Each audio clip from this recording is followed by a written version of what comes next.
सुनेत्रा पवार यांनी स्वीकारला उपमुख्यमंत्री पदाचा पदभार स्वीकारण्यापूर्वी सुनेत्रा पवारांनी घेतलं सिद्धिविनायकाचं दर्शन आणि डॉक्टर बाबासाहेब आंबेडकर यांना केलं अभिवादन।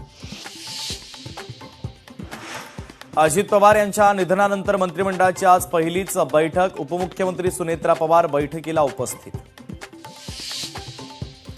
आमदार रोहित पवारांची आज महत्त्वाची पत्रकार परिषद, संध्याकाळी 4:30 वाजता यशवंतराव चव्हाण प्रतिष्ठान येथे पत्रकार परिषद।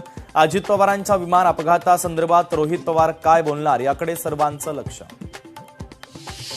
आम्हाला ज्ञानामृत पाजायचा प्रयत्न करू नका, मराठी भाषेच्या मुद्द्यावरून राज ठाकरेंकडून मोहन भागवत लक्ष। लोकसभेत विरोधी पक्षाला बोलू दिलं जात नाही, ओम बिर्ला यांच्या विरोधात ठराव मांडणार, संजय राऊतांचा हल्लाबोल। 23 फेब्रुवारीपासून राज्याच्या अर्थसंकल्पीय अधिवेशनाला होणार सुरुवात, या पार्श्वभूमीवर आज होणार कामकाज सल्लागार समितीची बैठक।